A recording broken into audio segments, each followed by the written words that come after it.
Morning friends, I welcome you all to the online worship of Bangalore South Church this morning. Even as we have come to worship God, let's turn our Bibles to the Gospel of Luke, chapter number 1, verses 35 to 37. ಬೆಳಗಿನ ಹೊತ್ತಾರೆಯಲ್ಲಿ ದೇವರನ್ನು ಆರಾಧಿಸುವುದಕ್ಕಾಗಿ ನಾವೆಲ್ಲರೂ ಒಟ್ಟಾಗಿ ಸೇರಿಕೊಂಡು ಬಂದಿರುವಾಗ ನಮ್ಮ ಸತ್ಯವೇದಗಳನ್ನು ಲೂಕನು ಬರೆದ ಸುವಾರ್ತೆ 1ನೇ ಅಧ್ಯಾಯ 35ನೇ ವಾಕ್ಯದಿಂದ 37ನೇ ವಾಕ್ಯದವರೆಗೆ ಓದಿಕೊಳ್ಳೋಣ. The Gospel of Luke, chapter number 1, verses 35 to 37.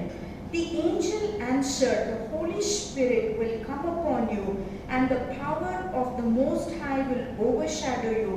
So the Holy One to be born will be called the Son of God. Even Elizabeth, your relative, is going to have a child in her old age, and she who was said to be barren is in her 6th month, for nothing is impossible with God." ಲೂಕನ ಸುವಾರ್ತೆ 1ನೇ ಅಧ್ಯಾಯ 35ನೇ ವಾಕ್ಯದಿಂದ 37ನೇ ವಾಕ್ಯ. ಆ ದೂತನು ಉತ್ತರವಾಗಿ ಆಕೆಗೆ, "ಪವಿತ್ರಾತ್ಮನು ನಿನ್ನ ಮೇಲೆ ಬರುವನು, ಮಹೋನ್ನತನ ಶಕ್ತಿಯು ನಿನ್ನನ್ನು ಆವರಿಸುವುದು. ಆದ್ದರಿಂದ ನಿನ್ನಿಂದ ಹುಟ್ಟುವ ಆ ಪವಿತ್ರವಾದ ಶಿಶುವು ದೇವರ ಪುತ್ರನೆಂದು ಕರೆಯಲ್ಪಡುವುದು. ವಂಚಿ ಎಂದು ಕರೆಯಲ್ಪಟ್ಟ ನಿನ್ನ ಬಂಧುವಾದ ಎಲಿಜಾಬೇತಳು ಸಹ ತನ್ನ ಮುಪ್ಪಿನ ಪ್ರಾಯದಲ್ಲಿ ಗರ್ಭಿಣಿಯಾಗಿದ್ದಾಳೆ. ಆಕೆಗೆ ಇದು 6ನೆಯ ತಿಂಗಳು. ದೇವರಿಗೆ ಯಾವ ಕಾರ್ಯವೂ ಅಸಾಧ್ಯವಿಲ್ಲ ಎಂದು ಹೇಳಿದನು. Hallelujah. This is a question that Mary is asking the angel. The angel tells Mary about the wonderful things that are going to happen. And then Mary asks him the question. She says, "How can all this be possible? Because I am a virgin." ದೇವದೂತನು ಬಂದು ಮರಿಯಳಿಗೆ ಅವಳು ದೇವಕುಮಾರನನ್ನು ಹೆರುತ್ತಾಳೆಂಬುದಾಗಿ ಹೇಳುವಂತ ಸಮಯದಲ್ಲಿ ಮರಿಯಳು ಒಂದು ಪ್ರಶ್ನೆಯನ್ನು ಕೇಳುತ್ತಾಳೆ, ಇದು ಹೇಗೆ ಸಾಧ್ಯ, ನಾನು ಒಬ್ಬ ಕನ್ನಿಕೆ ಎಂಬುದಾಗಿ. And look at what the angel says. The angel answered, "Holy Spirit will come upon you. The power of the Most High will overshadow you. So the Holy One to be born will be called as the Son of God." How is it possible? It is possible when the Holy Spirit will come upon you. ಇದೆಲ್ಲ ಹೇಗೆ ನಡೆಯುತ್ತೆ ಅಂತ ಅವಳು ಕೇಳುವಾಗ ದೂತನು ಹೇಳುವಂತ ಮಾತೇನೆಂದ್ರೆ, ಪವಿತ್ರಾತ್ಮನೇ ನಿನ್ನ ಮೇಲೆ ಇಳಿದು ಬರುವನು, ಆತನ ಶಕ್ತಿಯು ನಿನ್ನನ್ನು ಆವರಿಸುವುದು, ಮತ್ತು ನಿನ್ನಿಂದ ಹುಟ್ಟುವಂತ ಈ ಒಂದು ಶಿಶುವು ಇದು ಒಂದು ಪವಿತ್ರವಾದಂತ ಶಿಶುವಾಗಿರುತ್ತದೆ. And not only that, the angel is saying, you know what, even your relative Elizabeth, for many years she was barren, and in her old age she has conceived a child, and she's already in her 6th month. ಅಷ್ಟು ಮಾತ್ರವಲ್ಲದೆ ದೇವದೂತನು ಮರಿಯಳಿಗೆ ಹೇಳುವಂತ ಮಾತೇನೆಂದರೆ, ಇಷ್ಟೇ ಅಲ್ಲ, ನಿನ್ನ ಸಂಬಂಧಿಕಳಾದಂತ ಎಲಿಜಾಬೇತಳು ಅನೇಕ ವರ್ಷ ವಂಚಿ ಸ್ತ್ರೀ ಎಂಬುದಾಗಿ ಕರೆಯಲ್ಪಟ್ಟಿದ್ದಳು. ಆದ್ರೆ ಈಗ ಮುಪ್ಪಿನ ಪ್ರಾಯದಲ್ಲಿ ಅವಳು ಸಹ ಗರ್ಭಿಣಿಯಾಗಿದ್ದಾಳೆ. ಆಗಲೇ ಅವಳಿಗೆ 6 ತಿಂಗಳಾಗಿದೆ ಎಂಬುದಾಗಿ. And then the angel of the Lord concludes like this, "For nothing is impossible with God." ಮುಂದೆ ಆ ದೂತನು ಹೇಳುವಂತ ಮಾತೇನೆಂದರೆ, ದೇವರಿಂದ ಅಸಾಧ್ಯವಾದದ್ದು ಒಂದು ಇಲ್ಲ. Hallelujah. This is the same thing the angel told Abraham. Abraham was wondering, how can all this be possible? God, this Eliezer is going to be my heir. And then that day the angel of the Lord said to Abraham, "No, Abraham, with God all things are possible. Nothing is impossible." Abraham ಸಾರಳು ಸಹ ಮುಪ್ಪಿನ ಪ್ರಾಯದಲ್ಲಿ ದೇವರವರಿಗೆ ಮಕ್ಕಳನ್ನು ವಾಗ್ದಾನ ಮಾಡಿದಂತ ಸಮಯದಲ್ಲಿ ಅಬ್ರಹಾಮನು ಕೇಳುತ್ತಾನೆ, ನನ್ನ ಮುಪ್ಪಿನ ಪ್ರಾಯದಲ್ಲಿ ಇದು ಹೇಗೆ ಆಗುವುದಕ್ಕೆ ಸಾಧ್ಯ ಎಂಬುದಾಗಿ. ಆಗ ದೇವದೂತನು ಹೇಳುವಂತ ಮಾತೇನೆಂದರೆ, ದೇವರಿಂದ ಅಸಾಧ್ಯವಾದದ್ದು ಒಂದು ಇಲ್ಲ. Hallelujah. This is the great confidence all of us can have. What is the confidence? Whatever God promises to us, He will fulfill it. It might seem impossible, but when the Holy Spirit comes, things that are impossible will become possible. Hallelujah.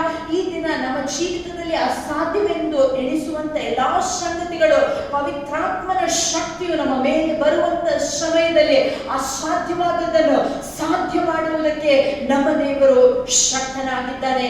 All that we need to believe this morning is that with God all things are possible. ಈ ಬೆಳಗಿನ ಹೊತ್ತಾರೆಯಲ್ಲಿ ನಾವು ನಂಬಬೇಕಾದದ್ದು ಒಂದೇ ಒಂದು ಸಂಗತಿ, ಅದೇನೆಂದರೆ ನಮ್ಮ ದೇವರಿಂದ ಎಲ್ಲವೂ ಸಾಧ್ಯ, ಅಸಾಧ್ಯವಾದದ್ದು ಒಂದು ಇಲ್ಲ.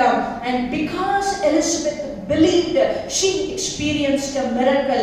Mary believed, she experienced a miracle. Abraham and Sarah believed, and then they also experienced a miracle. This morning, my friend, if you are standing on that impossible situation, I would like to encourage you in the name of Jesus. Trust in the Lord for those impossible situations, because it is not by your strength, but when the Holy Spirit comes, impossible things are going to become possible in our life. Hallelujah. ಈ ದಿನ ಯಾವ ರೀತಿಯಾಗಿ ಮರಿಯಳು ದೇವರಲ್ಲಿ ನಂಬಿಕೆ ಇಟ್ಟು ಅಸಾಧ್ಯವಾದದ್ದನ್ನು ಸಾಧ್ಯವಾಗಿ ನೋಡಿದಳು, ಯಾವ ರೀತಿಯಾಗಿ ಎಲಿಜಬೆತಳು ದೇವರಲ್ಲಿ ನಂಬಿಕೆ ಇಟ್ಟು ಅಸಾಧ್ಯವಾದದ್ದು ಸಾಧ್ಯವಾಯಿತು, ಅದೇ ರೀತಿಯಾಗಿ ಈ ಬೆಳಗಿನ ಹೊತ್ತಾರೆಯಲ್ಲಿ ನಾವು ಕರ್ತನಲ್ಲಿ ನಾವು ನಂಬಿಕೆ ಇಡುವಂತ ಸಮಯದಲ್ಲಿ ಅಸಾಧ್ಯವಾದ ಸಂಗತಿಗಳನ್ನು ಸಾಧ್ಯ ಮಾಡುವುದಕ್ಕೆ ನಮ್ಮ ದೇವರು ಶಕ್ತನಾಗಿದ್ದಾನೆ. ವಾಗ್ದಾನ ಮಾಡಿದ ಆತನು ನಂಬಿಗಸ್ತನು, ಪೂರೈಸುವುದಕ್ಕೆ ಆತನು ಶಕ್ತನಾಗಿದ್ದಾನೆ. ಈ ದೇವರನ್ನು ಈ ಬೆಳಗಿನ ಹೊತ್ತಾರೆಯಲ್ಲಿ ನಾವು ಸ್ತುತಿಸಿ ಆರಾಧಿಸೋಣ. Let us worship our God with whom all things are possible. My friend, nothing is impossible with God. That's what the angel said. That's what the saints believed. And those who believe that this morning are going to see all things becoming possible by the power of the Holy Spirit. Let us pray. Father, we just thank you for this precious word that we read this morning. We know, Lord, with you all things are possible. There is nothing impossible with God. Even this morning, God, as we all have come together in your holy presence, God, we pray, Lord God, that in our own lives, by the power of the Holy Spirit, we might be able to experience, Lord, that nothing is impossible with you, and that you are able to do things exceedingly abundantly above all that we can ask, think or imagine. Bless us together with your Holy Spirit and with your holy presence. In Jesus' name we pray. Amen. ದೇವರ ಪ್ರೀತಿ ಮನುಷ್ಯರ ನಡುವೆ ಮೇಲಿನಿಂದ ಬಂದಿತು.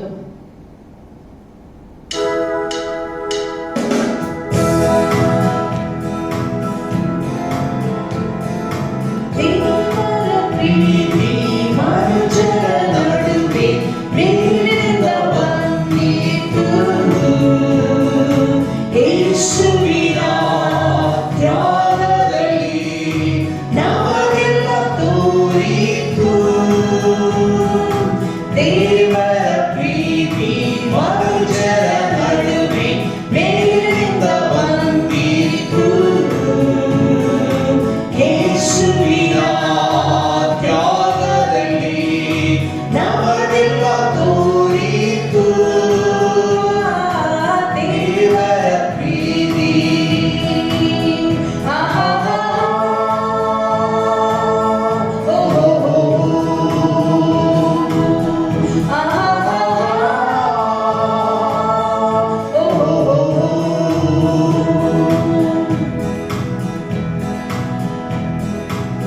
ದೇವರ ಪ್ರೀತಿ ಮನುಷ್ಯರ ನಡುವೆ ಮೇಲಿನಿಂದ ಬಂದಿತು.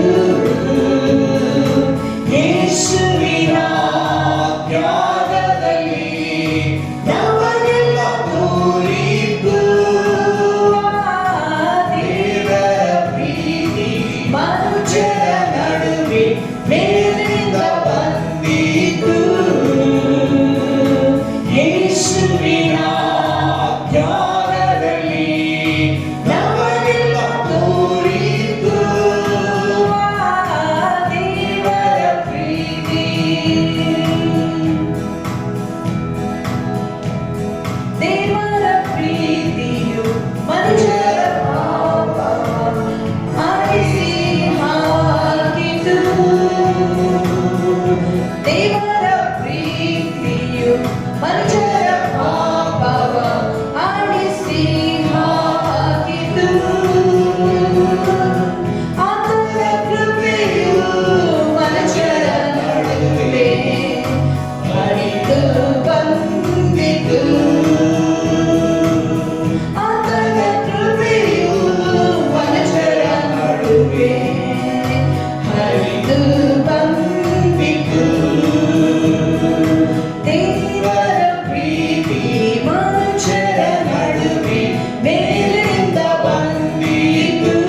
ಹೋಗದಂತೆ ನಡೆಸಿ ಕಾಯುವುದು. ಮಾರ್ಗ ತಪ್ಪಿ ಹೋಗದಂತೆ ನಡೆಸಿ ಕಾಯುವುದು. ದೇವರ ಪ್ರೀತಿ ಮನುಷ್ಯರ ನಡುವೆ ಮೇಲಿನಿಂದ ಬಂದಿತು. ಯೇಸುವಿನ ತ್ಯಾಗದಲ್ಲಿ ನಮಗೆಲ್ಲ ತೋರಿತು. ದೇವರ ಪ್ರೀತಿ ಮನುಷ್ಯರ ನಡುವೆ ಮೇಲಿನಿಂದ ಬಂದಿತು. ಯೇಸುವಿನ ತ್ಯಾಗದಲ್ಲಿ ನಮಗೆಲ್ಲ ತೋರಿತು. ದೇವರ ಪ್ರೀತಿ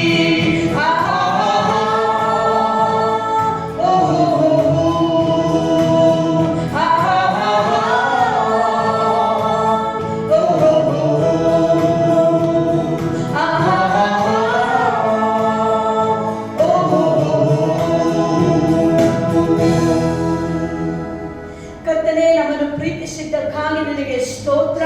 ನಮ್ಮ ಪಾಪದಿಂದ ಬಿಡುಗಡೆ ಕೊಡುವುದಕ್ಕಾಗಿ ಕರ್ತನೇ, ನೀನು ಮನುಷ್ಯಾವತಾರವನ್ನು ಧರಿಸಿಕೊಂಡು ಈ ಲೋಕಕ್ಕೆ ಬಂದೆ ಸ್ವಾಮಿ. ಅದಕ್ಕಾಗಿ ನಾವು ನಿನ್ನನ್ನು ವಂದಿಸುತ್ತೇವೆ. ಮಾರ್ಗ ತಪ್ಪಿ ಹೋಗುವಂಥವರಿಗೆ ಸ್ವಾಮಿ ನಿನ್ನ ಪ್ರೀತಿಯು ಕರ್ತನೇ ಅದು ಕರ್ತನೇ ಮಾರ್ಗ ತಪ್ಪಿ ಹೋಗದಂತೆ ಕಾಯುವಂತ ಪ್ರೀತಿಯಾಗಿದೆ. ಅದಕ್ಕಾಗಿ ನಾವು ನಿನ್ನನ್ನು ವಂದಿಸುತ್ತೇವೆ ಸ್ವಾಮಿ. ಕರ್ತನೇ, ನಿನ್ನ ಕೃಪೆ ನಮ್ಮ ಜೀವಿತದ ಮೇಲೆ ಇರುವುದಕ್ಕಾಗಿ ನಿನಗೆ ಸ್ತೋತ್ರ. ನಿನ್ನ ಪ್ರೀತಿಗಾಗಿ ನಿನಗೆ ಸ್ತೋತ್ರ. ನಿನ್ನ ಮಮತೆಗಾಗಿ ನಿನಗೆ ಸ್ತೋತ್ರ. ಕರ್ತನೇ, ನಮ್ಮನ್ನು ಬಿಡಿಸುವುದಕ್ಕಾಗಿ ಕರ್ತನೇ, ನೀನು ಆ ದೇವರ ಪದವಿಯನ್ನೇ ಬಿಟ್ಟು ಕರ್ತನೇ ಮನುಷ್ಯಾವತಾರವನ್ನು ಧರಿಸಿಕೊಂಡು ನಮ್ಮ ಮಧ್ಯದಲ್ಲಿ ನಡೆದು ಕರ್ತನೇ ನಮಗೋಸ್ಕರ ಶಿಲುಬೆಯಲ್ಲಿ ಹಾಕಲ್ಪಟ್ಟು ಈ ದಿನ ನಾವು ಬಿಡುಗಡೆ ಹೊಂದುವಂತೆ ನೀನು ಪುನರುತ್ಥಾನ ಹೊಂದಿದ್ಯಪ್ಪ. ಅದಕ್ಕಾಗಿ ನಾವು ನಿನ್ನನ್ನು ಗೌರವಿಸುತ್ತೇವೆ, ನಿನ್ನನ್ನು ವಂದಿಸುತ್ತೇವೆ. ನಿನ್ನಂಥ ದೇವರು ಯಾರಿಲ್ಲ ಕರ್ತನೇ. ನಿನ್ನ ಪ್ರಾಣವನ್ನು ಕೊಡುವ ತನಕ ನಮ್ಮನ್ನು ಪ್ರೀತಿಸಿದಂತ ದೇವರು ನೀನಾಗಿದ್ದೆ. ಅದಕ್ಕಾಗಿ ನನಗೆ ಸ್ತೋತ್ರ. ನಿನ್ನನ್ನು ಆರಾಧಿಸುತ್ತೇವೆ. Hallelujah. Our God is so wonderful God. He came from heaven to earth to show the way. From the earth to the cross for your debt and my debt to pay. And from the cross to the grave to the sky, so that you and I could be redeemed. Let us lift up the name of our Lord higher, even as we sing this song. Lord, I lift your name on high. I love to sing your praises because you, God, became man for me so that I could enjoy your presence and your fellowship for all eternity. Let us sing this song and worship God.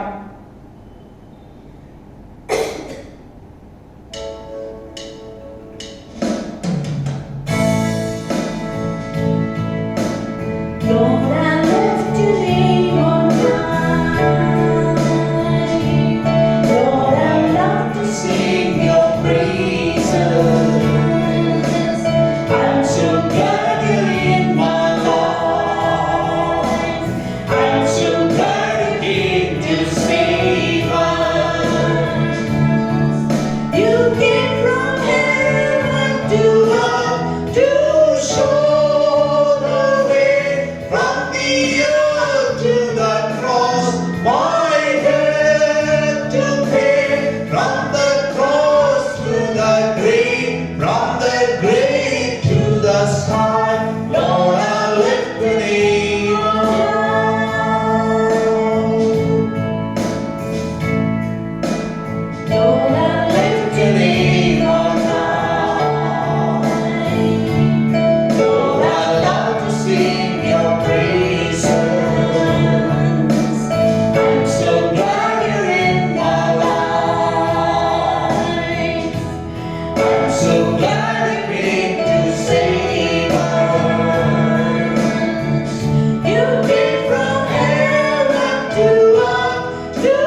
to the cross, my debt to pay.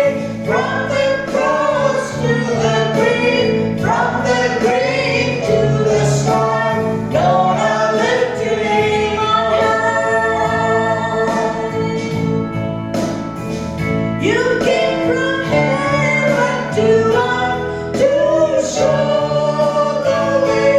From the earth to the cross, my debt to pay. From the cross to the grave, from the grave to the sky, Lord, I lift your name on high. Lord, I lift your name on high. Lord, I lift your name on high.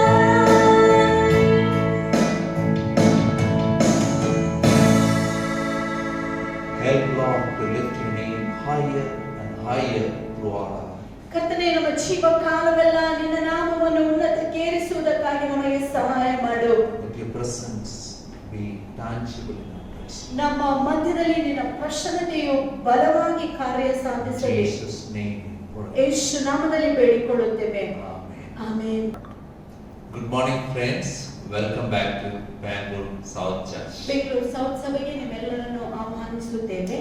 We are back to studies in the book of Matthew. ಮತ್ತಾಯನ ಸುವಾರ್ತೆಯಲ್ಲಿ ನಾವು ನಮ್ಮ ಧ್ಯಾನವನ್ನು ಮುಂದುವರಿಸುತ್ತಾ ಇದ್ದೇವೆ. Last week we saw the family tree of Jesus. ಕಳೆದ ವಾರ ಯೇಸು ಸ್ವಾಮಿಯ ವಂಶಾವಳಿಯ ಬಗ್ಗೆ ಕಲಿತುಕೊಂಡೆವು. The family tree proved to us that Jesus came from a family of sinners. ಯೇಸು ಸ್ವಾಮಿಯ ವಂಶಾವಳಿಯನ್ನು ನೋಡುವುದಾಗಿದ್ದರೆ ಆತನ ವಂಶಾವಳಿಯಲ್ಲಿ ಅನೇಕ ಪಾಪಿಗಳು ಅಲ್ಲಿ ಲೆಕ್ಕಿಸಲ್ಪಟ್ಟಿದ್ದರೆಂಬುದಾಗಿ ನಾವು Jesus was a friend of sinners. ಯೇಸು ಸ್ವಾಮಿ ಪಾಪಿಗಳ ರಕ್ಷಕನಾಗಿದ್ದಾನೆ. Today we are going to see the birth of Jesus the Messiah. ನಮ್ಮ ಮಸೀಹನಾದ ಯೇಸು ಕ್ರಿಸ್ತನ ಜನನದ ಕುರಿತಾಗಿ ಎಂದು ಕಲಿಯೋಣ. Matthew's Gospel chapter 1, 18 to 25 is our focus. ಮತ್ತಾಯನ ಸುವಾರ್ತೆ 1ನೇ ಅಧ್ಯಾಯ 18ನೇ ವಾಕ್ಯದಿಂದ 25ನೇ ವಾಕ್ಯದವರೆಗೆ ನಾವು ಧ್ಯಾನ ಮಾಡಲಿಕ್ಕಿದ್ದೇವೆ. Matthew last week he shared one thing, that Jesus was born. ಕಳೆದ ವಾರ ನಾವು ಕಲಿತಂತ ವಿಷಯ ಯೇಸು ಸ್ವಾಮಿ ಹುಟ್ಟಿದನು. What he was making clear is Joseph is not the biological father of Jesus. ಆತನು ಸ್ಪಷ್ಟವಾಗಿ ಹೇಳುವಂತ ವಿಷಯ ಏನೆಂದರೆ ಯೋಸೇಫನು ಯೇಸು ಕ್ರಿಸ್ತನ ಭೌತಿಕವಾದ ತಂದೆ ಆಗಿರಲಿಲ್ಲ. Jesus was not born naturally, nor he was born through human intervention.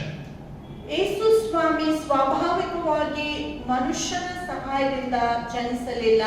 What Matthew is doing is proving to the Jewish audience that Jesus is from divine origin, is Son of God.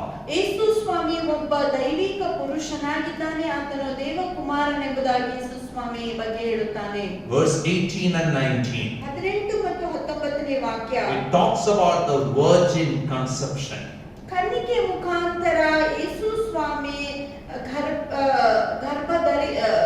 ಕನ್ನಿಕೆ ಮುಖಾಂತರ ಯೇಸು ಸ್ವಾಮಿ ಜನಿಸಿದನೆಂಬುದಾಗಿ ಅಲ್ಲಿ ಹೇಳಲ್ಪಟ್ಟಿದೆ. This is how the birth of Jesus Christ came about. His mother Mary was pledged to be married to Joseph, but before they came together, she was found to be with child through the Holy Spirit. Because Joseph, her husband, was a righteous man and did not want to expose her to public disgrace, he had in mind to divorce her quietly. ಯೇಸು ಕ್ರಿಸ್ತನ ಜನನವು ಆಗಿದ್ದು ಹೀಗೆ. ಆತನ ತಾಯಿ ಮರಿಯಳನ್ನು ಯೋಸೇಫನಿಗೆ ನಿಶ್ಚಯ ಮಾಡಿದ್ದರು. ಆದರೆ ಅವರಿಬ್ಬರು ಕೂಡಿ ಬರುವಕ್ಕಿಂತ ಮೊದಲೇ ಆಕೆ ಪವಿತ್ರಾತ್ಮನಿಂದ ಗರ್ಭಧರಿಸುವುದು ತಿಳಿದು ಬಂತು. ಆದರೆ ಯೋಸೇಫನು ನೀತಿವಂತನಾಗಿರುವುದರಿಂದ ಆಕೆಯನ್ನು ಬಹಿರಂಗವಾಗಿ ಅವಮಾನ ಮಾಡುವುದಕ್ಕೆ ಮನಸ್ಸಿಲ್ಲದೆ ಆಕೆಯನ್ನು ರಹಸ್ಯವಾಗಿ ಬಿಟ್ಟು ಬಿಡಬೇಕೆಂದಿದ್ದನು. The miracle here is a virgin is conceived by the power of the Holy Spirit. ಇಲ್ಲಿ ನಡೆದಂತಹ ಅದ್ಭುತವೇನೆಂದರೆ ಒಬ್ಬ ಕನ್ನಿಕೆಯು ಪವಿತ್ರಾತ್ಮನ ಬಲದಿಂದ ಗರ್ಭಧರಿಸುತ್ತಾಳೆ. Without human intervention.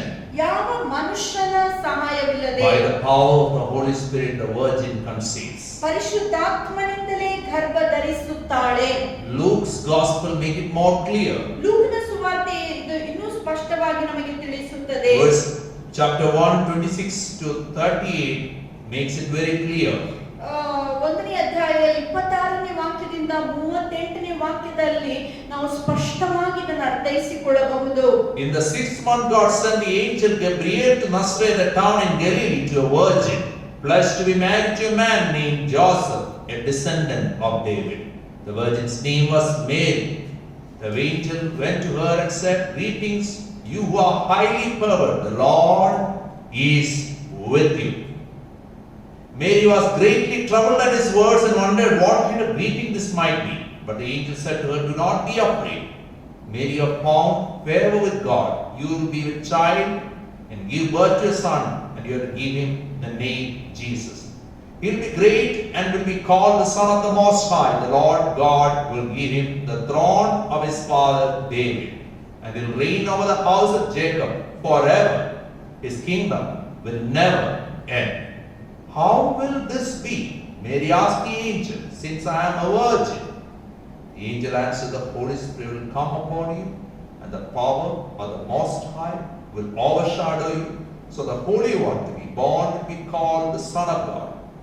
Even Elizabeth, your relative, is going to have a child in old age, and she who was said to be barren is in her 6th month, for nothing is impossible with God. I am the Lord's servant." Mary answered, "May it to be as you have said." Then the angel left her. So it's very clear, Mary was a virgin when she conceived. ಮರಿಯಳು ಗರ್ಭಧರಿಸಿದಂಥ ಸಮಯದಲ್ಲಿ ಅವಳೊಬ್ಬ ಕನ್ನಿಕೆಯಾಗಿದ್ದಳು. In Jewish system, ಯಹೂದ್ಯರ ಆ ಸಂಪ್ರದಾಯದಲ್ಲಿ one mediator comes and arrange marriages. ಒಬ್ಬ ಮಧ್ಯಸ್ಥಿಕನು ಬಂದು ಈ ಮದುವೆಯನ್ನು ಏರ್ಪಡಿಸುತ್ತಾನೆ. And girls are between 12 to 16 and boys are between 17 to 20. They propose the girl and boy. ಹುಡುಗಿಯ ವಯಸ್ಸು 13ರಿಂದ 18 ಆಗಿರಬಹುದು. ಹುಡುಗನ ವಯಸ್ಸು 16ರಿಂದ 20 ಆಗಿರುವಂತ ಸಮಯದಲ್ಲಿ ಈ ಮದುವೆಯ ನಿಶ್ಚಯವನ್ನು ಅವರು ಮಾಡುತ್ತಾರೆ. It's a two-stage marriage. ಈ ಮದುವೆಯಲ್ಲಿ ಎರಡು The first ಹಂತಗಳಿರುತ್ತವೆ. part is called as betrothal. ಮೊದಲನೆಯದು ಮದುವೆಯ ನಿಶ್ಚಿತಾರ್ಥ. Once betrothal happens, it's legally binding.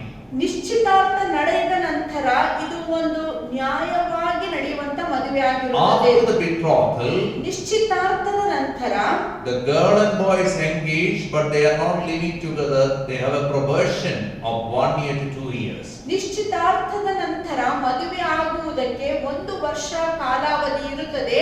ಈ ಕಾಲಾವಧಿಯಲ್ಲಿ ಹುಡುಗ ಹುಡುಗಿಯರು ಒಟ್ಟಾಗಿ ಕೂಡಿ ಇರುವುದಿಲ್ಲ.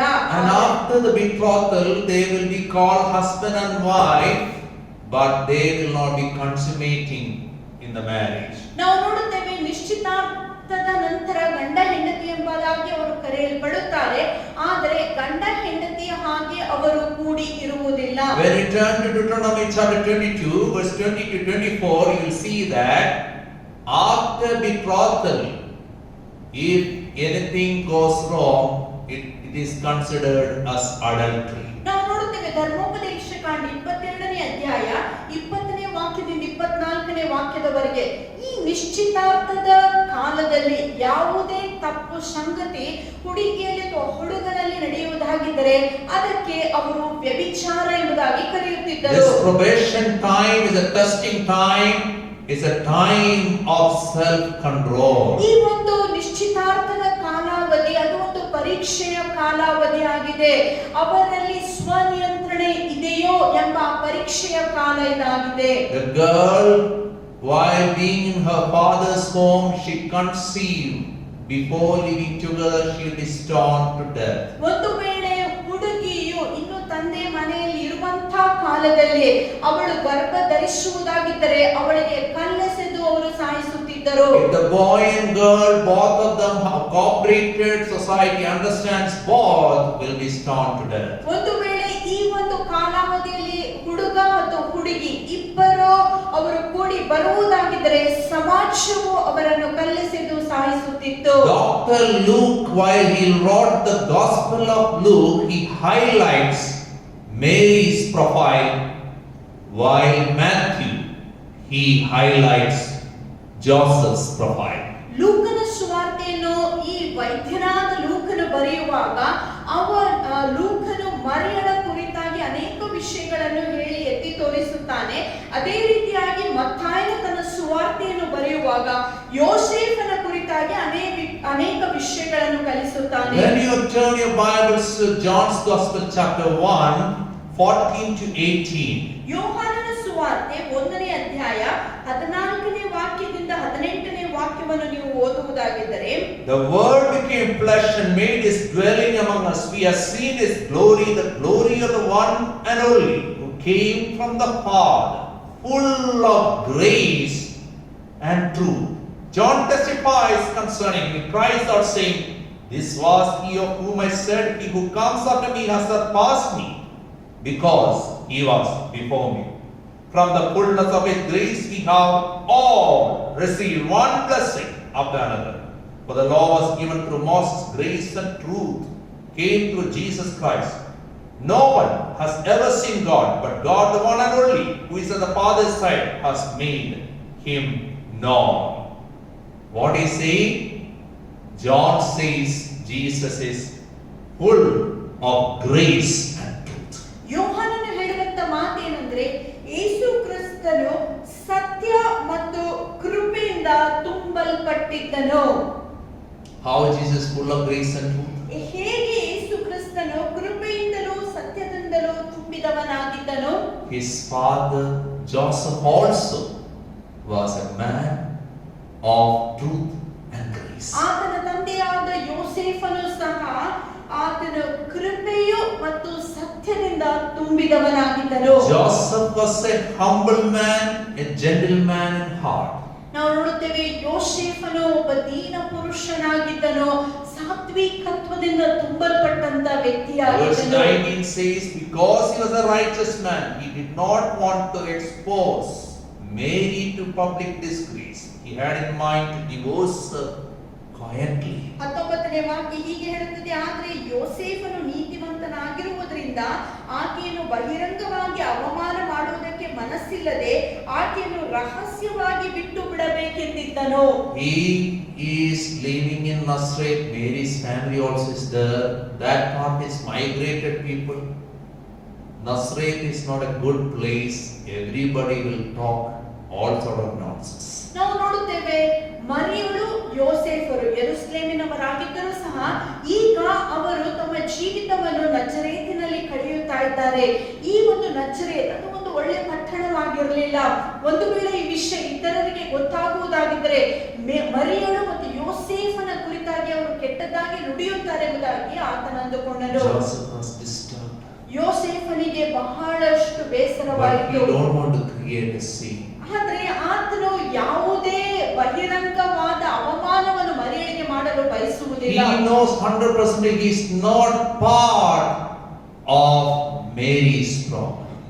ಆತನಿಗೆ ಗೊತ್ತಿದೆ 100ಕ್ಕೆ 100ರಷ್ಟು ಈ ಸಮಸ್ಯೆಗೆ ಆತನು ಕಾರಣವಲ್ಲ So ಎಂಬುದಾಗಿ. he had in mind to divorce her quietly, and he had grace not to create any more disgrace. ರಹಸ್ಯವಾಗಿ ಅವಳನ್ನು ಬಿಟ್ಟು ಬಿಡಬೇಕೆಂಬುದಾಗಿ ಆತನು ಮನಸ್ಸು ಮಾಡುತ್ತಾನೆ, ಹೊರತಾಗಿ ಅವಳಿಗೆ ಅವಮಾನ ತರುವುದು ಆತನ ಉದ್ದೇಶವಾಗಿರಲಿಲ್ಲ. In Gospel of Luke we see Elizabeth, who was barren, became pregnant. ನಾವು ನೋಡುತ್ತೇವೆ ಲೂಕನ ಸುವಾರ್ತೆಯಲ್ಲಿ ಎಲಿಜಬೆತಳು ಅವಳು ಬಂಜೆ ಸ್ತ್ರೀ ಆಗಿದ್ದಳು, ಆದರೆ ಈಗ ಅವಳು ಸಹ ಗರ್ಭಿಣಿಯಾಗಿದ್ದಾಳೆ.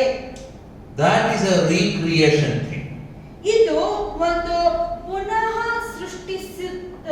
ಸೃಷ್ಟಿಯಾಗಿರುತ್ತದೆ. But Mary's conception is a new creation. ಆದರೆ ಮರಿಯಳಲ್ಲಿ ನಡೆದಿದ್ದು ಅದು ಒಂದು ಹೊಸ ಸೃಷ್ಟಿ. Nothing like that has happened in history. ಇಡೀ ಇತಿಹಾಸದಲ್ಲಿ ಅಂತ ಸಂಗತಿ ನಡೆದೇ ಇಲ್ಲ. Now when John explains that in John chapter 1, ಯೋಹಾನನು ಅದರ ಬಗ್ಗೆ ಯೋಹಾನನ ಸುವಾರ್ತೆ 1ನೇ ಅಧ್ಯಾಯದಲ್ಲಿ ಹೇಳುವಾಗ he says, verses 10 to 13, 10ನೇ ವಾಕ್ಯದಿಂದ 13ನೇ ವಾಕ್ಯದವರೆಗೆ ಆತನು ಹೇಳುತ್ತಾನೆ, all those who accepted Jesus Christ, he gave them right to be his children. ಯಾರ್ಯಾರು ಯೇಸು ಕ್ರಿಸ್ತನನ್ನು ಸ್ವಂತ ರಕ್ಷಕನಾಗಿ ಅಂಗೀಕರಿಸಿದರೋ ಆತನ ಮಕ್ಕಳಾಗುವುದಕ್ಕೆ ಅವರಿಗೆ ಹಕ್ಕನ್ನು Verse ಕೊಡುತ್ತಾನೆ. 10, he was in the world, and though the world was made through him, the world did not recognize him. He came to that which was his own, but his own did not receive him. Yet to all who received him, to those who believed in his name, he gave the right to become children of God. Children born not of natural descent, nor of human decision, or a husband's will, but born of God. ಆತನು ಲೋಕದಲ್ಲಿದ್ದವನು ಮತ್ತು ಲೋಕವು ಆತನ ಮೂಲಕ ಉಂಟಾಯಿತು. ಆದರೂ ಲೋಕವು ಆತನ ಗುರುತು ಹಿಡಿಯಲಿಲ್ಲ. ಆತನು ತನ್ನ ಸ್ವಜನರ ಬಳಿಗೆ ಬಂದನು, ಆದರೆ ಸ್ವಜನರೇ ಆತನನ್ನು ಸ್ವೀಕರಿಸಲಿಲ್ಲ. ಆದರೂ ಯಾರ್ಯಾರು ಆತನನ್ನು ಸ್ವೀಕರಿಸಿದರೋ, ಅಂದರೆ ಆತನ ಹೆಸರಿನಲ್ಲಿ ನಂಬಿಕೆ ಇಟ್ಟರೋ, ಅವರೆಲ್ಲರಿಗೂ ದೇವರ ಮಕ್ಕಳಾಗುವ ಅಧಿಕಾರವನ್ನು ಆತನು ಕೊಟ್ಟನು. ಇವರು ರಕ್ತ ಸಂಬಂಧದಿಂದಾಗಲಿ ದೈಹಿಕ ಇಚ್ಛೆಯಿಂದಾಗಲಿ ಪುರುಷನ ಇಚ್ಛೆಯಿಂದಾಗಲಿ ಹುಟ್ಟಲಿಲ್ಲ, ದೇವರಿಂದಲೇ ಹುಟ್ಟಿದರು. John makes it clear, naturally nobody become children of God. ಇಲ್ಲಿ ಯೋಹಾನನು ಹೇಳುವಂತ ಒಂದು ಮಾತೇನೆಂದರೆ, ಸ್ವಾಭಾವಿಕವಾಗಿ ಯಾರಿಗೂ ದೇವರ ಮಕ್ಕಳಾಗಲು ಸಾಧ್ಯವಿಲ್ಲ. Everybody becomes a new creation in Christ Jesus by the supernatural work of the Holy Spirit. ಪರಿಶುದ್ಧಾತ್ಮನ ದೈವಿಕ ಶಕ್ತಿಯ ಮುಖಾಂತರವೇ ಎಲ್ಲರೂ ದೇವರ ಮಕ್ಕಳಾಗುವುದಕ್ಕೆ And ಸಾಧ್ಯವಾಗುತ್ತದೆ. Matthew is talking about the new Exodus, where we will be coming out of the clutches of sin by the transforming power of the Holy Spirit while we accept Jesus Christ in our life. ಮತ್ತಾಯನು ತನ್ನ ಸುವಾರ್ತೆಯಲ್ಲಿ ಹೊಸ ವಿಮೋಚನೆ ಕುರಿತಾಗಿ ಹೇಳುತ್ತಾನೆ. ಈ ಒಂದು ಹೊಸ ವಿಮೋಚನೆ ಅಂದ್ರೆ ಪಾಪದ ಕೊಂಡೆಯಿಂದ ನಾವು ಆಚೆ ಬಂದು ಯೇಸು ಕ್ರಿಸ್ತನನ್ನು ಸ್ವಂತ ರಕ್ಷಕನಾಗಿ ಸ್ವೀಕರಿಸಿ ಆತನ ಮಕ್ಕಳೆಂಬುದಾಗಿ Like ಕರೆಯಲ್ಪಡುತ್ತೇವೆ. Mary willed God's will in her life, and she saw a new creation taking place in her womb. Same way now, inside, outside will be transformed when Jesus comes inside our life. ಯಾವ ರೀತಿಯಾಗಿ ಮರಿಯಳು ದೇವರ ವಾಕ್ಯಕ್ಕೆ ವಿಧೇಯಳಾಗಿ ತನ್ನನ್ನೇ ತಾನು ಒಳಪಡಿಸಿಕೊಂಡಳೋ, ಅದೇ ರೀತಿಯಾಗಿ ಯೇಸು ಕ್ರಿಸ್ತನನ್ನು ನಾವು ಸ್ವಂತ ರಕ್ಷಕನಾಗಿ ಅಂಗೀಕರಿಸಿಕೊಳ್ಳುವಂತ ಹೊಸ ಸಮಯದಲ್ಲಿ ನಾವು ಸಹ ಹೊಸ ಸೃಷ್ಟಿಯಾಗುತ್ತೇವೆ. When we see Gospel of Luke chapter 2 verse 41 to 50 and Luke chapter 15, something is common there. ಲೂಕನ ಸುವಾರ್ತೆ 2ನೇ ಅಧ್ಯಾಯ 41ನೇ ವಾಕ್ಯದಿಂದ 50ನೇ ವಾಕ್ಯ, ಅದೇ ಸಮಯದಲ್ಲಿ ಲೂಕನ ಸುವಾರ್ತೆ 15ನೇ ಅಧ್ಯಾಯವನ್ನು ಒಟ್ಟಾಗಿ ಓದುವಾಗ ಅಲ್ಲಿ ಒಂದು ಸಮಾನವಾದಂತ ವಿಷಯ ಕಂಡು ಬರುತ್ತದೆ. All this passage are connected with a search for a lost son. ಈ ಎರಡು ಅಧ್ಯಾಯಗಳಲ್ಲಿ ತಪ್ಪಿ ಹೋದ ಮಗನನ್ನು ಹುಡುಕುವಂತ ಆ ಒಂದು ಜೋಡಣೆ ಇದೆ.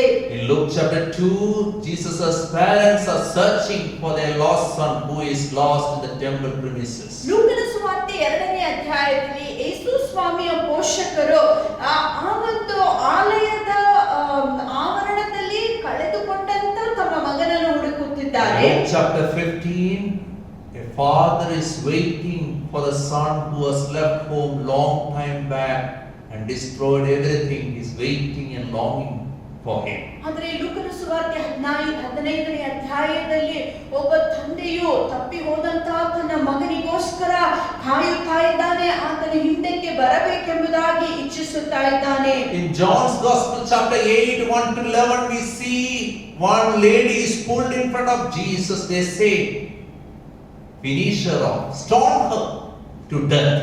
ಯೋಹಾನನ ಸುವಾರ್ತೆ 8ನೇ ಅಧ್ಯಾಯ 1ನೇ ವಾಕ್ಯದಿಂದ 11ನೇ ವಾಕ್ಯದವರೆಗೆ ನೋಡುವುದಾಗಿದ್ರೆ ಅಲ್ಲಿ ಒಬ್ಬ ಸ್ತ್ರೀಯನ್ನು ಅವರು ಕರೆತಂದಿದ್ದಾರೆ. ಆ ಪಾಪದಲ್ಲಿ ಅವಳನ್ನು ಹಿಡಿದು ಈಗ ಕಲ್ಲೆಸೆದು ಅವಳನ್ನು ಕೊಲ್ಲಿರಿ ಎಂಬುದಾಗಿ ಎಲ್ಲರೂ ಹೇಳುತ್ತಿದ್ದಾರೆ. But Jesus' story of the lost son. ಆದ್ರೆ ಯೇಸು ಸ್ವಾಮಿ ತನ್ನ ಕಥೆಯನ್ನು ನೆನೆಸಿಕೊಳ್ಳುವಾಗ ಆ ಮಗನೇ ತಪ್ಪಿಸಿಕೊಂಡು ಹೋದಂತ ವೇಳೆಯಲ್ಲಿ Jesus talked gracefully to that lady of disgrace and tells her, sin no more. This all comes from a real source called Joseph. ನಾವು ನೋಡುತ್ತೇವೆ ಯೇಸು ಸ್ವಾಮಿ ಈ ವೇಳೆಯಲ್ಲಿ ಎಲ್ಲರೂ ಅವಳ ಮೇಲೆ ಅಪವಾದವನ್ನು ಹಾಕಿ ಅವಮಾನಿಸುತ್ತಿರುವಾಗ ಯೇಸು ಸ್ವಾಮಿ ಕೃಪೆಯಿಂದ ತುಂಬಲ್ಪಟ್ಟು ಅವಳಿಗೆ ಹೇಳುತ್ತಾನೆ, ಮಗಳೇ ಪಾಪ ಮಾಡಬೇಡೆಂಬುದಾಗಿ. ಎಲ್ಲಿಂದ ಈ ಮಾತು ಯೇಸು ಸ್ವಾಮಿಗೆ ಬರಲು ಸಾಧ್ಯವಾಗಿತ್ತು ಗೊತ್ತಾ? ಆತನು ತನ್ನ ಸ್ವಂತ ತಂದೆ ವ್ಯಕ್ತಿಯಾದ ಯೋಸೇಫನಲ್ಲಿ ಕಂಡಂತ ಕೃಪೆಯನ್ನು ಅಲ್ಲಿ ತೋರ್ಪಡಿಸಿದನು. Joseph knew the law. ಯೋಸೇಫನಿಗೆ ಧರ್ಮಶಾಸ್ತ್ರವು ಸರಿಯಾಗಿ ಗೊತ್ತಿತ್ತು. He was not using law to harm Mary. ಆದರೆ ಆ ಒಂದು ಧರ್ಮಶಾಸ್ತ್ರವನ್ನು ಮರಿಯಳ ಅವಮಾನಕ್ಕಾಗಿ ಆತನು ಉಪಯೋಗಿಸಲಿಲ್ಲ. Some people knows the law, ಕೆಲವು ಜನರಿಗೆ ಧರ್ಮಶಾಸ್ತ್ರ ಗೊತ್ತಿದೆ, but they are grace killers. ಆದರೆ ಅವರಲ್ಲಿ ಕೃಪೆಯೇ ಇರುವುದಿಲ್ಲ. Some people are other extreme, they knows grace, but they don't know the law.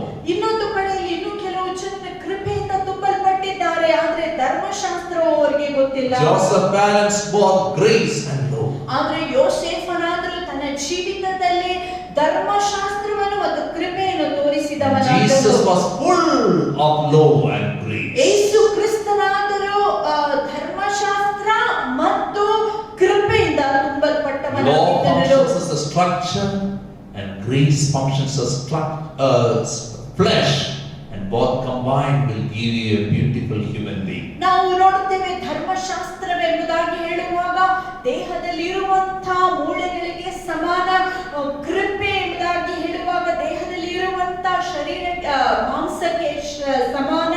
ಈ ಒಂದು ಮೂಳೆ ಮತ್ತು ಮಾಂಸ ಒಟ್ಟಾಗಿ ಜೋಡಿಸಲ್ಪಡುವಾಗ ಒಂದು ಮನುಷ್ಯತ್ವ ಎಂಬ ಸಂಗತಿ ಹೊರಟು ಬರುತ್ತದೆ. Jesus was not bothered what people of Galilee will talk. ಗಲಿಲಾಯದ ಜನರು ಏನು ಮಾತನಾಡಿಕೊಳ್ಳುತ್ತಾರೆ ಎಂಬುದಾಗಿ ಯೇಸು ಸ್ವಾಮಿ He was not bothered what his religious people talk.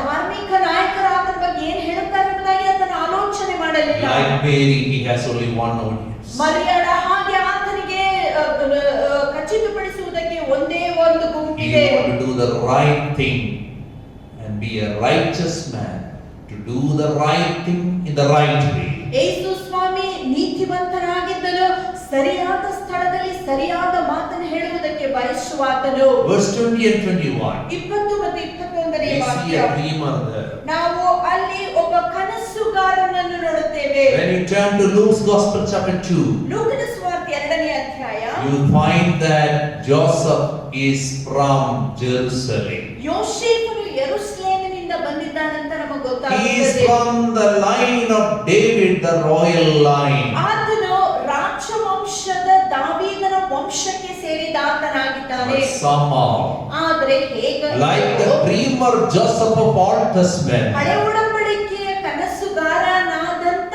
ಯೋಸೇಫನ ಹಾಗೆ somehow he was pushed out from his comfort zone. ಆತನು ತನ್ನ ಸ್ವಂತ ಸ್ಥಳದಿಂದ ಹೊರಗೆ And ಹಾಕಲ್ಪಟ್ಟನು. he was thrown into a remote area of Israel. ಆತನು ಆ ಇಸ್ರಾಯೇಲ್ ಎಂಬ ಆ ಸ್ಥಳಕ್ಕೆ ಹೊರಟು ಹೋಗುತ್ತಿದ್ದಾನೆ. People will laugh if he says that he is from royal line.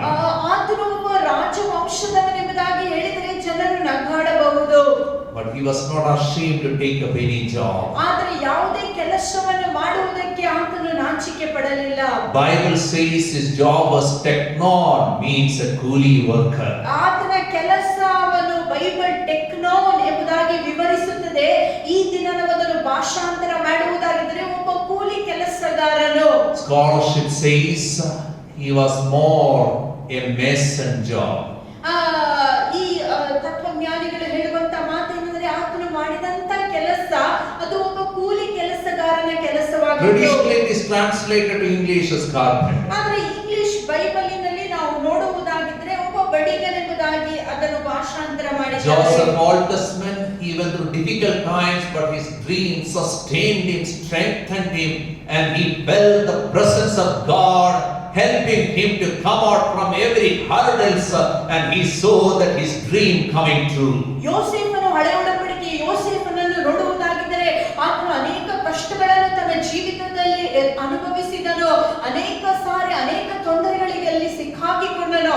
ಆದರೆ ಆತನ ಕನಸುಗಳು ಆತನನ್ನು ಮುನ್ನಡೆಸುವುದಾಗಿದ್ದವು. ಆ ಕನಸನ್ನು ಮುಂದಿಟ್ಟುಕೊಂಡು ಆತನು ಎಲ್ಲವನ್ನೂ ಸಹಿಸಿಕೊಂಡು ಒಂದು ದಿನ ಆ ಕನಸು ನನಸಾಗುವುದನ್ನು ಆತನು ಅನುಭವಿಸಿದನು.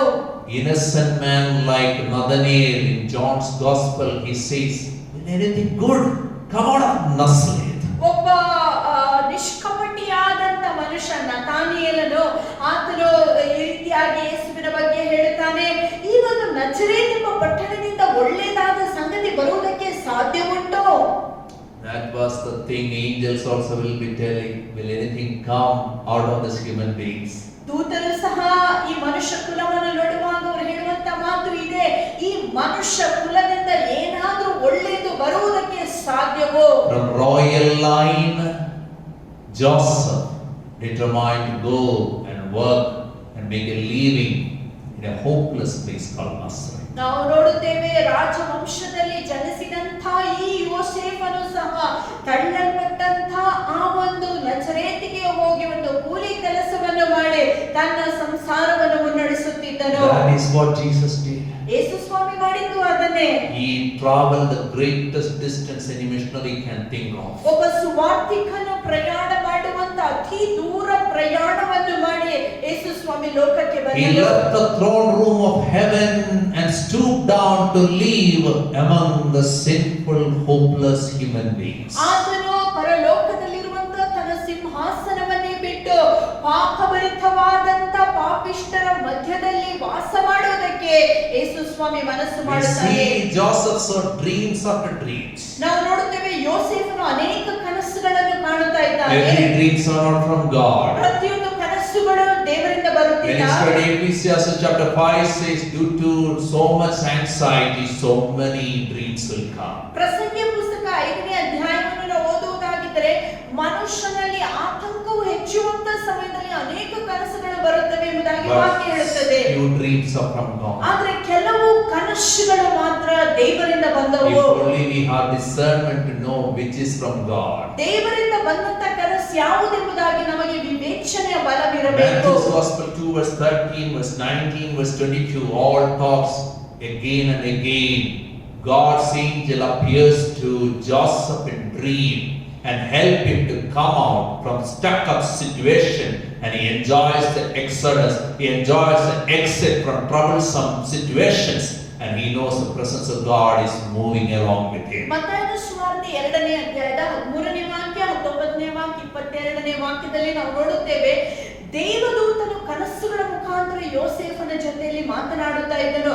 ಯೋಸೇಫನು ಎಲ್ಲಾ ಸಮಯಗಳಲ್ಲಿ ಅನೇಕ ಇಕ್ಕಟ್ಟಿನ ಪರಿಸ್ಥಿತಿಗಳಲ್ಲಿ ಕಷ್ಟದಲ್ಲಿ ಸಿಕ್ಕಾಕಿಕೊಂಡಿರುವಾಗ ಆ ಕನಸುಗಳನ್ನು ನೋಡುವಾಗ ಆತನು ವಿಧೇಯತೆಯಿಂದ ಮುಂದೆ ಸಾಗುವಂತ ಸಮಯದಲ್ಲಿ ದೇವರು ಆತನಿಗೆ ವಿಶೇಷವಾದಂತ ಬಿಡುಗಡೆಗಳನ್ನು ಕನಸಿನ ಮುಖಾಂತರ ಕೊಡುತ್ತಾ ಇದ್ದಾನೆ. Verse 20 says, but after he had considered this, considered what? Above verse says he had in mind to divorce Mary secretly. 20ನೇ ವಾಕ್ಯ ಹೀಗೆ ಹೇಳುತ್ತದೆ, ಆದರೆ ಆತನು ಈ ವಿಷಯಗಳನ್ನು ಯೋಚಿಸುತ್ತಿದ್ದಾಗ, ಯಾವ ವಿಷಯಗಳನ್ನು ಯೋಚಿಸಿದ್ದು? ಮೇಲಿನ ವಾಕ್ಯವನ್ನು ಓದುವುದಾಗಿದ್ದರೆ ಆ ವಿಷಯವು ಮರಿಯಳನ್ನು ರಹಸ್ಯವಾಗಿ ಬಿಟ್ಟು ಬಿಡಬೇಕೆಂಬ ವಿಷಯ. But verse 20 makes another thing clear. ಆದ್ರೆ 20ನೇ ವಾಕ್ಯದಲ್ಲಿ ನಾವು ಗಮನಿಸೋಣ, ಇನ್ನೊಂದು What ವಿಷಯ did the ಹೇಳಿದೆ. angel told him? ಅಲ್ಲಿ ಇರುವಂತ ದೂತನು ಹೇಳಿದ್ದೇನು? Do not be afraid to take Mary home as your wife, because what is conceived in her is from the Holy Spirit. ಮರಿಯಳನ್ನು ನಿನ್ನ ಹೆಂಡತಿಯನ್ನಾಗಿ ಸ್ವೀಕರಿಸಲು ಹೆದರಬೇಡ, ಏಕೆಂದರೆ ಆಕೆ ಗರ್ಭವತಿ ಆಗಿರುವುದು ಪವಿತ್ರಾತ್ಮನಿಂದಲೇ. He is in double mind. ಈಗ ಆತನು ಎರಡು ಮನಸ್ಸುಳ್ಳವನಾಗಿದ್ದಾನೆ. Whether to do it quietly, get rid of her, or to live with her.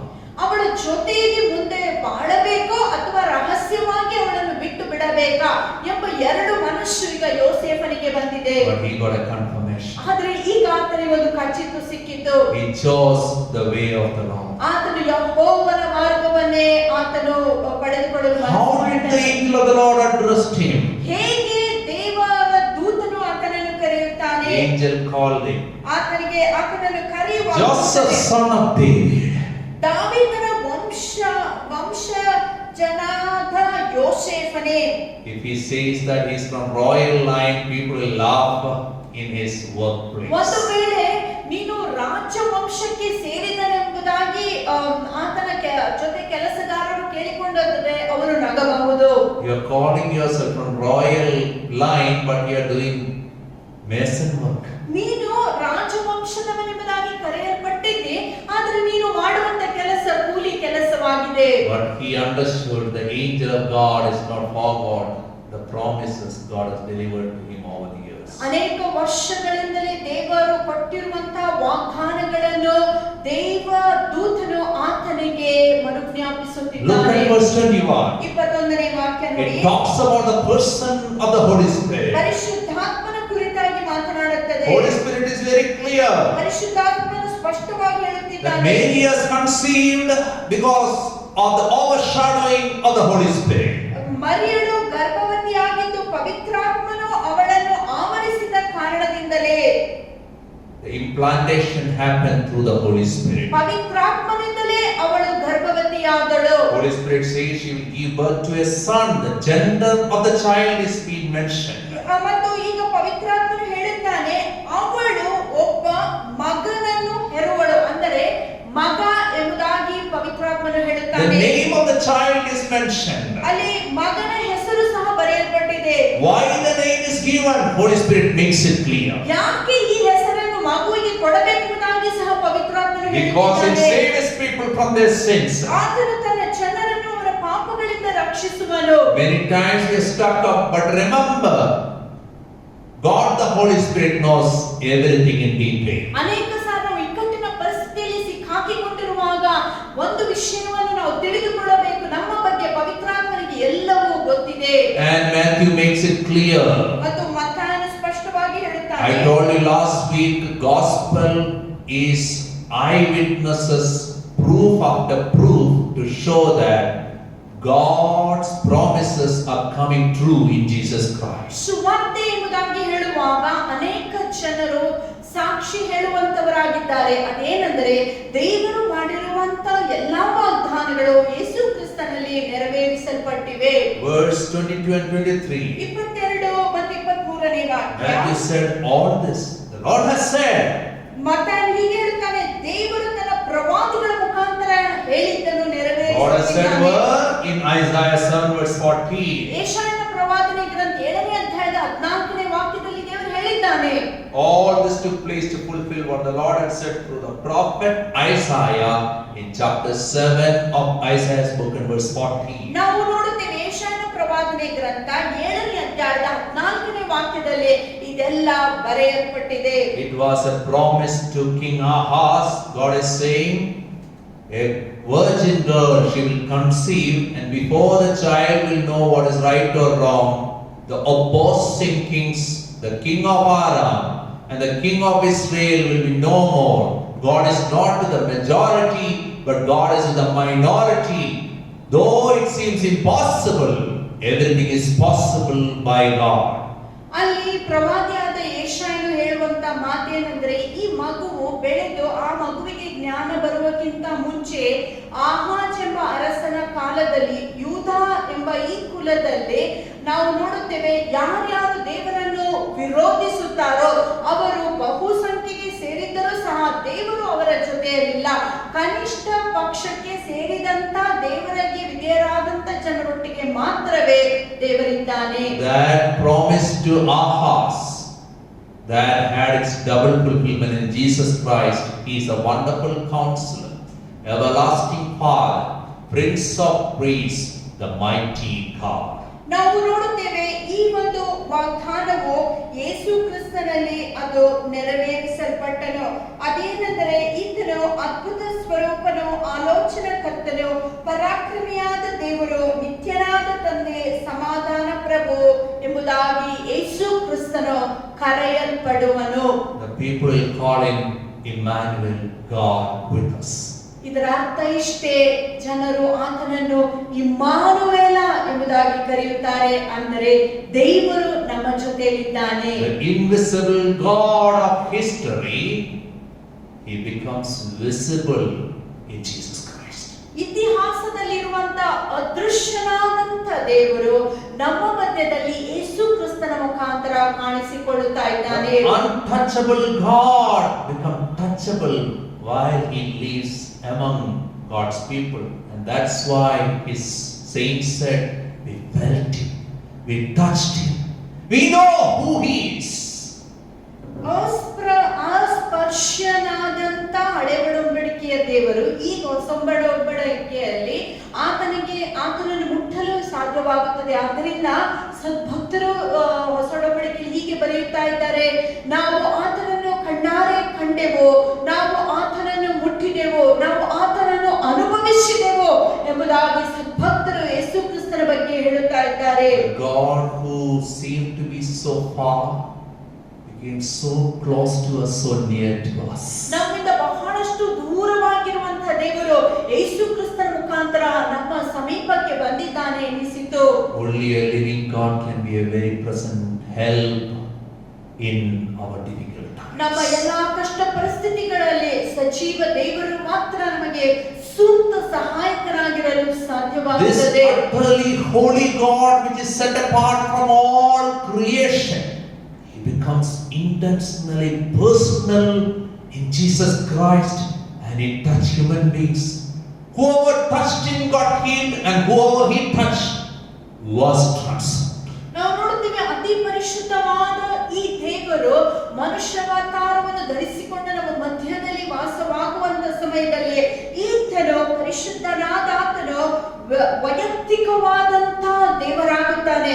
ಯಾರ್ಯಾರು ಈ ದೇವರನ್ನು ವೈಯಕ್ತಿಕವಾಗಿ ಮುಟ್ಟುತ್ತಾರೋ ಅವರು ಗುಣ ಹೊಂದುತ್ತಾರೆ. ಯಾರ್ಯಾರನ್ನು ಈ ದೇವರು ವೈಯಕ್ತಿಕವಾಗಿ ಸ್ಪರ್ಶಿಸುತ್ತಾನೋ ಅವರು ಸಹ ಬದಲಾವಣೆಯನ್ನು ಗುಣವನ್ನು ಹೊಂದಿಕೊಳ್ಳುತ್ತಾರೆ. The God who taught His people right and wrong, who knew the law well, who is a lawgiver, He moves with His people and teaches them by holding their hand and reflect what is grace. ನಾವು ನೋಡುತ್ತೇವೆ ಧರ್ಮಶಾಸ್ತ್ರವನ್ನು ಕೊಟ್ಟಂತ ಆ ದೇವರೇ ಈಗ ಈ ಜನರ ಮಧ್ಯದಲ್ಲಿ ನಡೆಯಲಾರಂಭಿಸುತ್ತಾನೆ. ಧರ್ಮಶಾಸ್ತ್ರದ ಮುಖಾಂತರ ಆತನು ಕೃಪೆ ಏನೆಂಬುದಾಗಿ ಕಲಿಸುತ್ತಾನೆ. Verse 24 and 25 talks about the birth of the Savior of the world. ನಾವು 24-25ನೇ ವಾಕ್ಯವನ್ನು ಓದುವುದಾಗಿದ್ದರೆ ಲೋಕ ರಕ್ಷಕನ ಜನನದ ಕುರಿತಾಗಿ ಬರೆಯಲ್ಪಟ್ಟಿದೆ. Verse 24 says, when Joseph woke up, he did what the angel Lord had commanded him.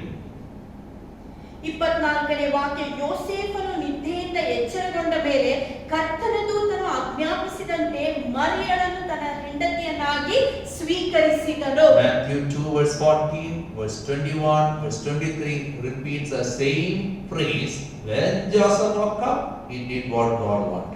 ಮತ್ತಾಯನ ಸುವಾರ್ತೆ 2ನೇ ಅಧ್ಯಾಯದ 14, 21 ಮತ್ತು 23ನೇ ವಾಕ್ಯ ಓದುವುದಾಗಿದ್ದರೆ ಒಂದೇ ಮಾತು ಅಲ್ಲಿ ಬರೆಯಲ್ಪಟ್ಟಿದೆ. ಆ ಮಾತು ಏನಂದ್ರೆ, ನಿದ್ದೆಯಿಂದ ಎಚ್ಚರಗೊಂಡ ಮೇಲೆ ಯೋಸೇಫನು ಹೀಗೆ ಮಾಡಿದನು. Every day morning when we wake up from our bed, from sleep, what are we planning to do? To will what God wills. ಪ್ರತಿದಿನ ನಾವು ಬೆಳಿಗ್ಗೆ ಹಾಸಿಗೆಯಿಂದ ಎದ್ದೇಳುವಾಗ ನಾವು ಏನನ್ನು ಮಾಡುವುದಕ್ಕೆ ಆಲೋಚನೆ ಮಾಡುತ್ತಾ ಇದ್ದೇವೆ? ದೇವರ ಚಿತ್ತವನ್ನೇ ಮಾಡುವುದಕ್ಕೆ ನಾವು ಆಲೋಚಿಸುತ್ತಾ ಇದ್ದೇವೆ. Day by day we walk up to do the will of God in His life. ಪ್ರತಿ ನಿತ್ಯವೂ ಆತನು ನಿದ್ದೆಯಿಂದ ಎಚ್ಚರಗೊಂಡ ಮೇಲೆ ದೇವರ ಚಿತ್ತಕ್ಕೆ ವಿಧೇಯನಾಗಲು ಆತನು ಮನಸ್ಸು ಮಾಡುತ್ತಿದ್ದನು. God is not interested in our riches, but God is very, very interested in our obedience. ದೇವರು ನಮ್ಮ ಸಂಪ್ರದಾಯಗಳಲ್ಲಿ ನಾವು ಮಾಡುವಂತ ಧಾರ್ಮಿಕ ಸಂಗತಿಗಳಲ್ಲಿ ಇಷ್ಟಪಡುತ್ತಾ ಇಲ್ಲ.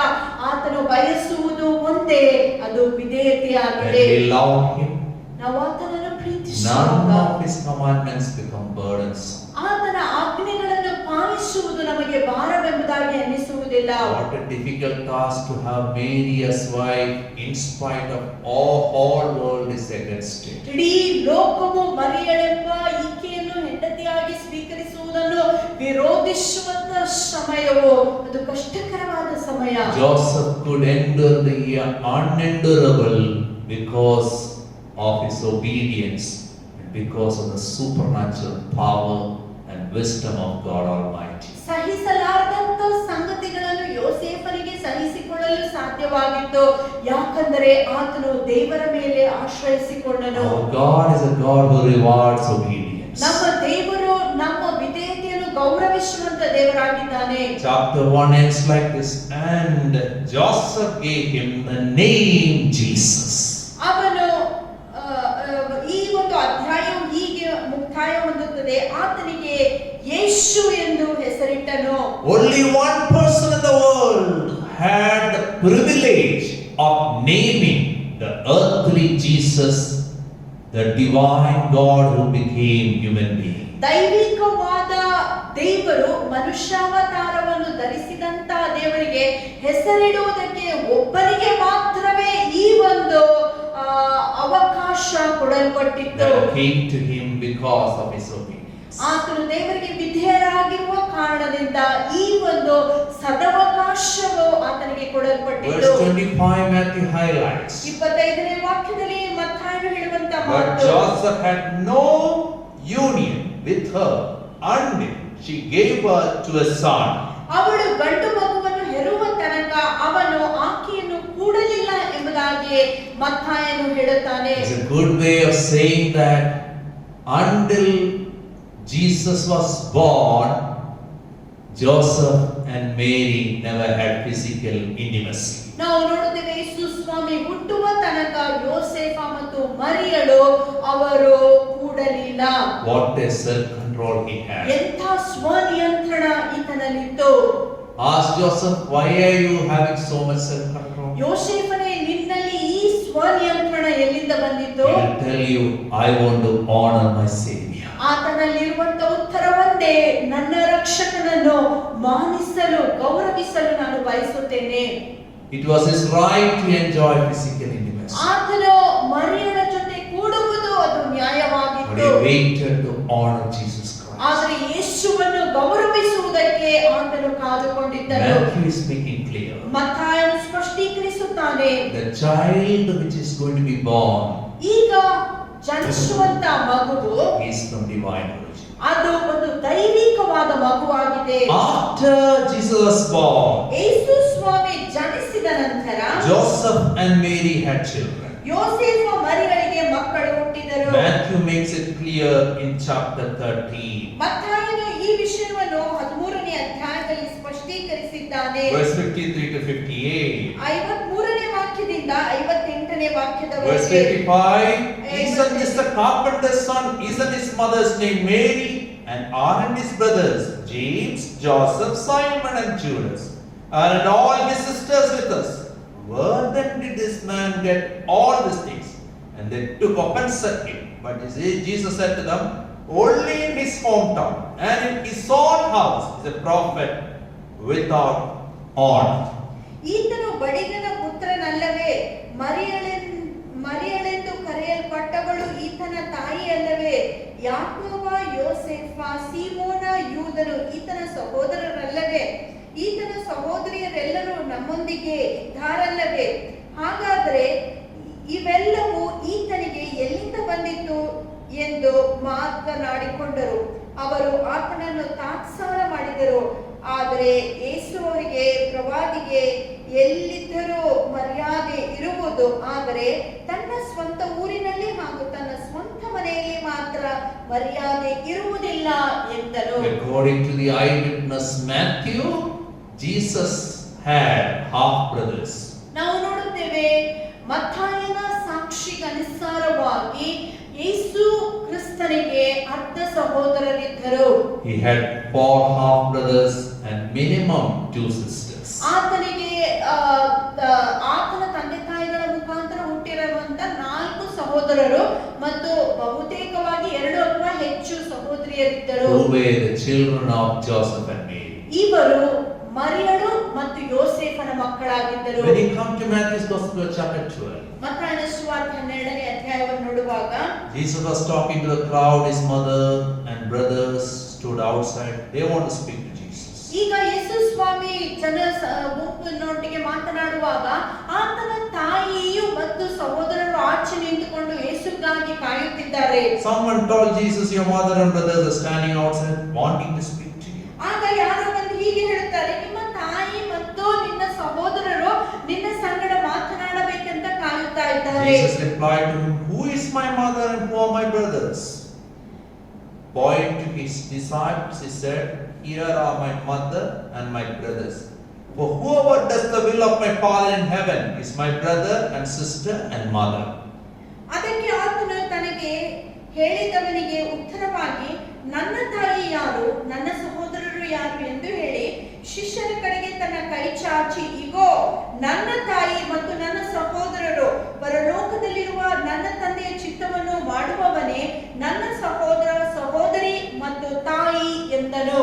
According to Jesus as Savior, obedience is thicker than the blood. ನಾವು ನೋಡುತ್ತೇವೆ, ಯೇಸುವಿನ ಮಾತಿನ ಅನುಸಾರವಾಗಿ ವಿಧೇಯತೆಯು ರಕ್ತ ಸಂಬಂಧಕ್ಕಿಂತ ಬಲವಾಗಿದೆ. Jesus as Savior is come. ಲೋಕರಕ್ಷಕನು ಈಗ ಬಂದಿದ್ದಾನೆ. Do you want to be his brother or sister? ನೀವು ಆತನ ಸಹೋದರ ಸಹೋದರಿಯಾಗಲು ಮನಸ್ಸು ಮಾಡುತ್ತೀರೋ? Or do you want to be? Believe and trust in him and walk by following his instructions.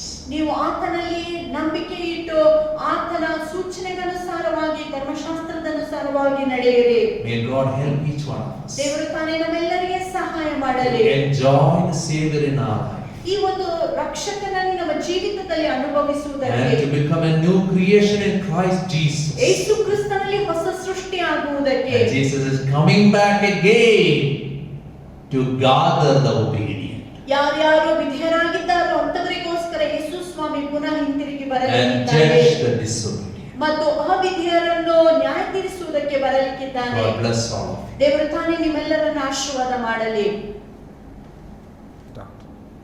Even as we have listened to God's word, He is the Jesus who walked where you and I walked. He feels what we feel. He understands us. There is no one like our Jesus. Let us worship Him this morning. ಆಗಲೇ ನಾವು ಸಂದೇಶವನ್ನು ಕೇಳಿದ ಪ್ರಕಾರ ದೇವರು ತನ್ನ ಆ ಒಂದು ಸಿಂಹಾಸನವನ್ನು ಬಿಟ್ಟು ಮನುಷ್ಯಾವತಾರವನ್ನು ಧರಿಸಿಕೊಂಡು ನಮ್ಮ ಮಧ್ಯದಲ್ಲಿ ಆತನು ನಡೆದನು.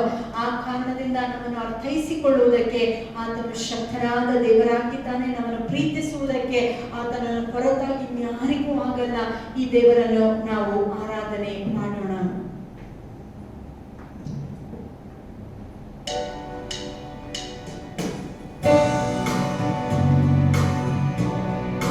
He walked where I walked, He stood where I stand, He felt what I feel, He understands, He knows my frailty, shared by humanity, tempted in every way, yet without sin.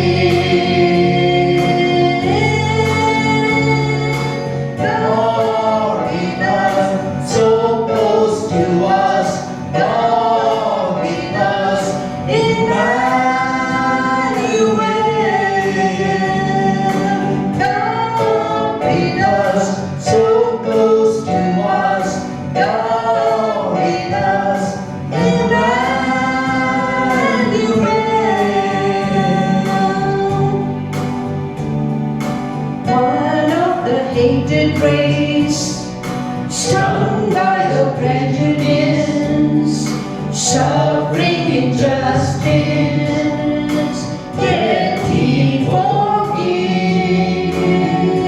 Wept for my wasted years, paid for my wickedness, He died in my place that I might live.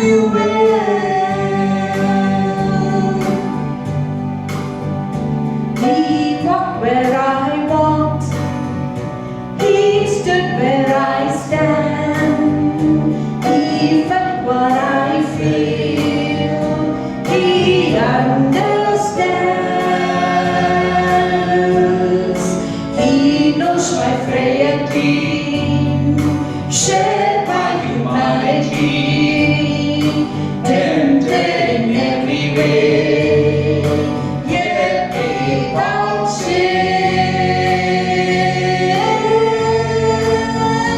God with us, so close.